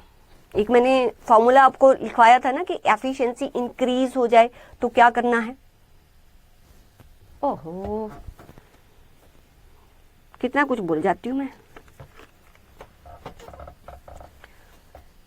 दोबारा बोलूंगी, अब दोबारा से सुनना, ध्यान से सुनो, ध्यान से मेरी बात। मैंने क्या बोला कि कोई काम 200 आवर्स में हो रहा है, राइट। अब अगर वर्कर की एफिशिएंसी इंक्रीज हो जाए, जो मैं पूछूं उसका आंसर देना। अगर वर्कर की एफिशिएंसी 20% से इंक्रीज हो गई तो सिर्फ इतना बताओ, क्या अब वो ये वाला काम 200 आवर्स में करेगा या इससे ज्यादा आवर्स में करेगा या इससे कम आवर्स में, लेस और मोर। बस इतना बताना।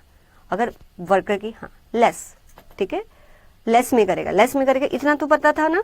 तो आपने क्या करना था, अगर एफिशिएंसी इंक्रीज होती है तो मैंने आपको क्या बताया था, इंक्रीज में आप नीचे परसेंटेज और इनटू 100 ये करते हो, याद आया।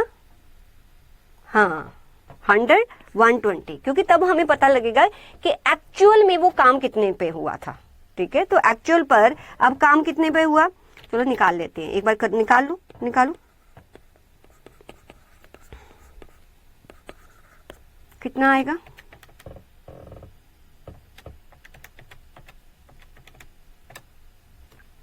166। अरे कुछ आ नहीं सकता था अच्छा सा, रुको, मेरे को ना फिर समझाने में दिक्कत आती है।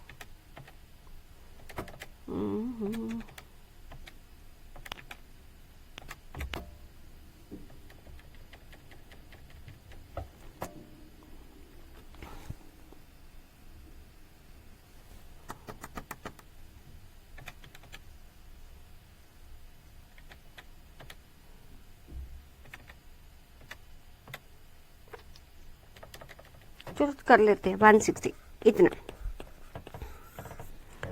सुनो सुनो अब ध्यान से सुनो, ये मेरा एक्चुअल टाइम इतने में होगा, इतने में होगा, ठीक है। अच्छा अगर उसने ये दिया होता कि एक्चुअल इतना है, अब सुनो एक्चुअल इतना है, ठीक है, तो इस जो वर्कर है ना हमारा 120% एफिशिएंट है, यही बोलूंगी ना मैं, 120% एफिशिएंट है, मीन्स वो ज्यादा एफिशिएंटली काम करता है। अगर मेरा एक्चुअल टाइम इतना है और मुझे नॉर्मल टाइम फाइंड आउट करना है तो क्या करूं, बोलो बोलो, फिर क्या करूंगी। अब उल्टा जाना ना, ये तो पता है कि अगर मैंने नॉर्मल टाइम दिया, अगर एफिशिएंसी इंक्रीज हुई तो मुझे 120 जो है उसको डिवाइड करना है इनटू 100 करना है, ये तो पता चल गया, ठीक है। अब क्या है, अब क्या है कि अब आपको ये एक्चुअल टाइम दिया हुआ है, अब आपको नॉर्मल पे जाना है, तो नॉर्मल क्या होगा, नॉर्मल क्या होगा, यस नॉर्मल क्या होगा 120, एक्चुअल क्या है, हाँ यहां पर ये देखो, ये एक्चुअल 100 माना था, नॉर्मल क्या था 120, ठीक है। जो दिया हुआ है उसको किससे डिवाइड करोगे, 166, इसको 100 से डिवाइड करोगे इंटू 120 करोगे तो आएगा 200 आवर्स, ठीक है। वो समथिंग पॉइंट्स में हो जाएगा। ये बात समझ में आई, ये बात समझ में आई कि 120 अब मल्टीप्लाई क्यों करेंगे, उल्टा जा रहे हैं हम, उल्टा जा रहे हैं कि हमें ये दिया हुआ है कि 166 जो है वो एक्चुअल टाइम था, एक्चुअल टाइम था, ठीक है, और मेरा वर्कर जो है वो 20% एफिशिएंट था, तो नॉर्मल टाइम कितना होगा, तो नॉर्मल टाइम, तो यहां मेरा नॉर्मल टाइम आ जाएगा, मुझे पता चल जाएगा कि नॉर्मल टाइम जो है नॉर्मली कितने आवर्स में वो काम हो जाता है, वो मेरा 200 आ जाएगा। फिर मैं उसमें क्या ऐड करूंगी, अलाउंस, क्योंकि एवरी टाइम परफेक्ट कंडीशंस नहीं होती, अलाउंस ऐड करूंगी तो मेरे पास आता है स्टैंडर्ड टाइम। तो this is the formula. Standard time का फॉर्मूला क्या होता है, मैं थोड़ा सा क्लियर करके आपको समझाती हूँ। स्टैंडर्ड टाइम कैसे सेट होता है, जो भी नॉर्मली किसी भी काम करने के लिए, किसी भी काम करने को के लिए जितना नॉर्मल टाइम लगता है, नॉर्मल टाइम कैसे पता चलता है कि जो टाइमिंग है एक्चुअल टाइम है उसमें से आइडल टाइम को माइनस कर देते हैं तो नॉर्मल टाइम हमें पता चल जाता है, नॉर्मल टाइम। उसमें हम ऐड करेंगे अलाउंस, क्योंकि परफेक्ट कंडीशन कभी नहीं होती, वो अलाउंस ऐड करते हैं यहाँ पर। फिर हमारे पास आता है स्टैंडर्ड टाइम, फिर आता है हमारे पास स्टैंडर्ड टाइम। मान लो यहाँ पर हमने निकाल लिया कि हमारा नॉर्मल टाइम है 200 आवर्स, ठीक है, 200 आवर्स कैसे आया अभी समझा दिया मैंने, लिख भी दूं, कभी आपको रिकॉल करना पड़े लिख देती हूँ ना, नहीं तो गड़बड़ हो जाती है। ये लिख लो, क्योंकि इस क्वेश्चन में ना फिर आप बाद में दिक्कत होती है। नॉर्मल टाइम है 200 आवर्स, मान लो कि एफिशिएंसी इंक्रीज हो गई 20%, तो आपने किया होगा 200 मल्टीप्लाई बाय 120 इंटू 100, तो आपके पास एक्चुअल टाइम आया होगा 166.67%, ठीक है। इफ वी वांट टू गो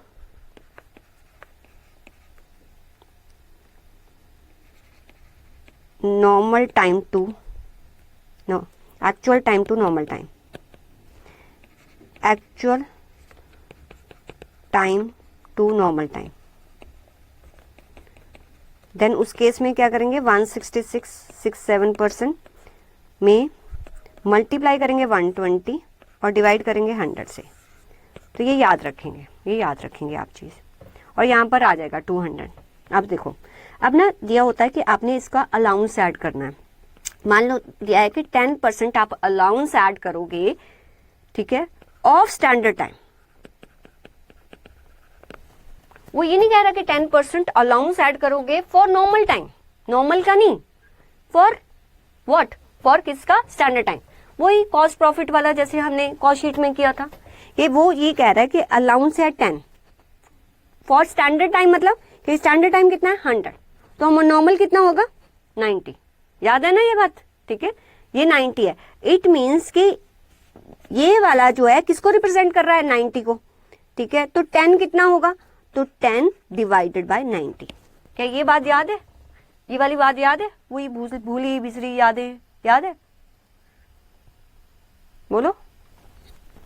इसका एक और मेथड भी था, एक और मेथड भी था ना, यही बता दूं, मतलब स्टैंडर्ड टाइम इक्वल टू किसके होता है, नॉर्मल टाइम प्लस अलाउंस,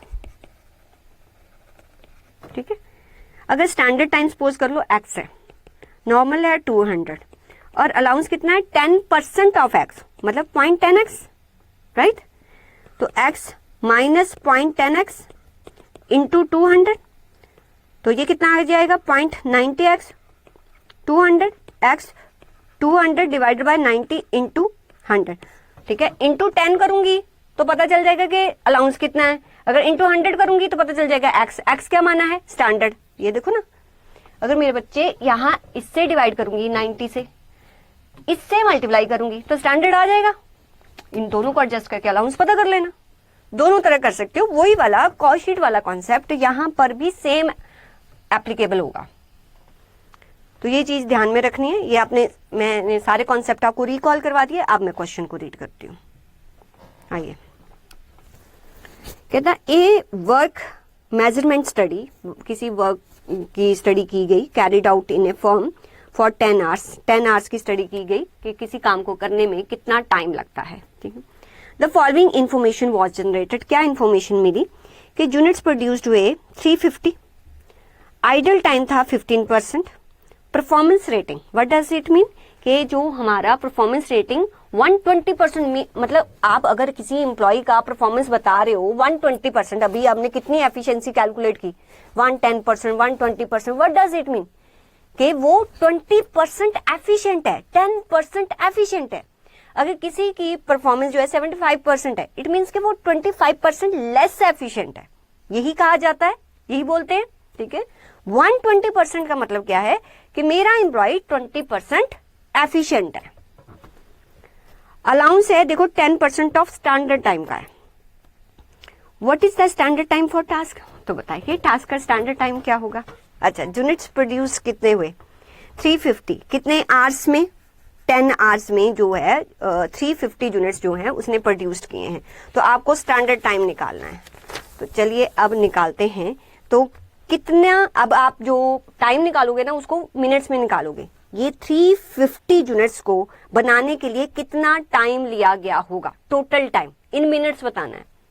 बताओ 350 यूनिट्स को बनाने के लिए टोटल कितना टाइम लिया गया होगा, बताओ बताओ, करती हूँ, करवाती हूँ, टोटल टाइम बताओ कितना लिया गया होगा। कहते 10 आवर्स ऑब्जर्व किया गया फैक्ट्री को, यूनिट्स प्रोड्यूस हुए 350, हमें स्टैंडर्ड टाइम निकालना है तो मुझे टाइम में कैलकुलेशन करनी पड़ेगी। तो 350 यूनिट्स प्रोड्यूस्ड हुए, तो 350 यूनिट्स कितने मिनट्स में प्रोड्यूस्ड हुए वो बताओ।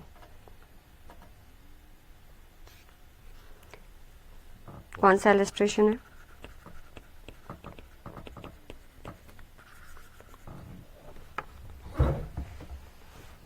कहता है a work measurement study was carried out in a firm, 10 hours की स्टडी हुई, 10 आवर्स ऑब्जर्व किया गया, फॉलोइंग इन्फॉर्मेशन वाज जनरेटेड, मतलब जब देखा गया क्या हुआ कि यूनिट जो प्रोड्यूस किए वर्कर ने वो 350 यूनिट्स किए, ठीक है।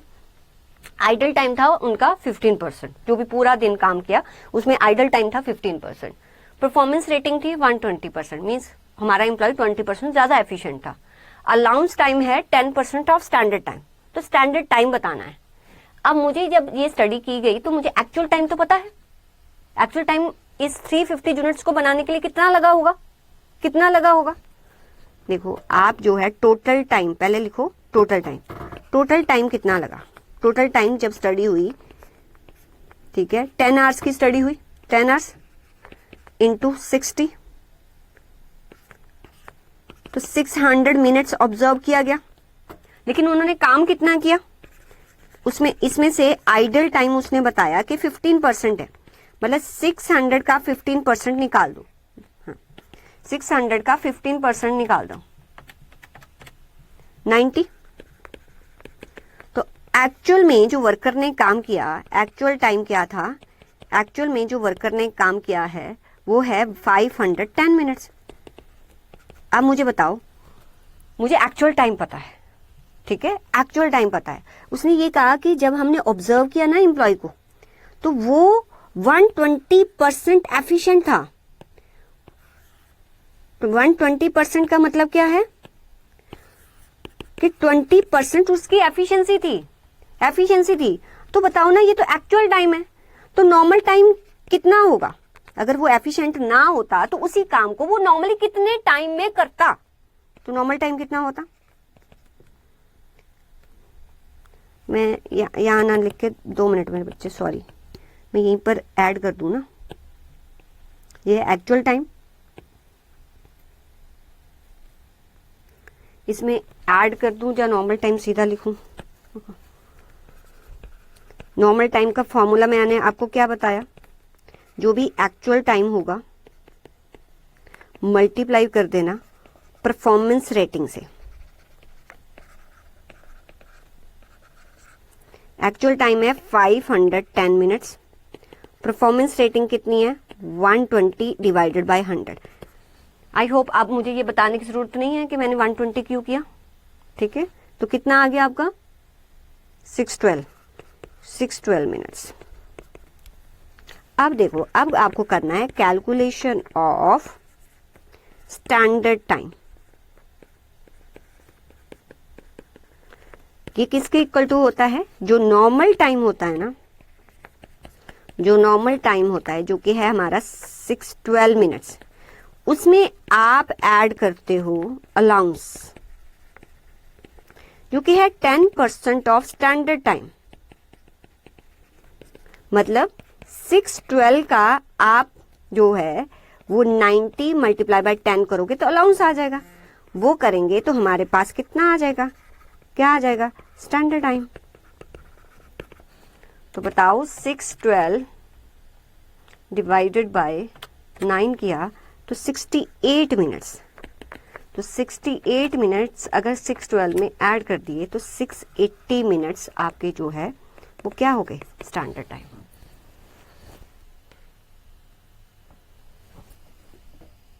देखो, सीधा क्वेश्चन करते तो कंफ्यूजन होती, मैंने आपको एक्चुअल से स्टैंडर्ड में जाते कैसे हैं वो बताया, और वो जो मैंने आपको एग्जाम्पल लिखवाई है ना, कभी भी इस क्वेश्चन को जब गो थ्रू करना होगा तो उस एग्जाम्पल पर जाना, तब आप रिकॉल करोगे कि हमने कॉस्ट में वो कॉन्सेप्ट्स किए थे, वही कंसेप्ट अप्लाई करके ये सब कुछ किया गया है। Is it clear?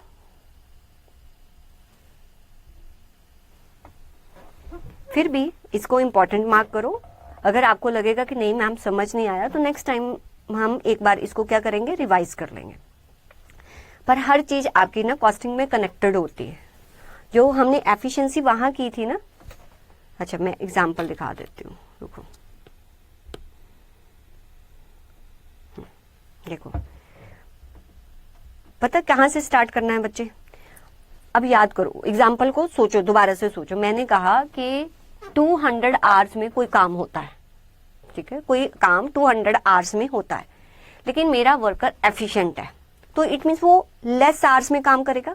तो हमने पहले ही यहाँ पर फॉर्मूला हमें पता है कि जितना एफिशिएंट होगा ना, जो एफिशिएंसी है नीचे प्लस होती है, तो इट मीन्स कि 200 आवर्स में अगर काम होता है, मेरा जो वर्कर है अगर 20% एफिशिएंट है तो 120 से डिवाइड करूंगी और 100 से मल्टीप्लाई करूंगी, तो ये आएगा मेरा एक्चुअल टाइम 166.67। बट हमारे क्वेश्चन में क्या दिया हुआ था? एक्चुअल टाइम, और मुझे पहुंचना कहाँ था? यहाँ पर, ठीक है।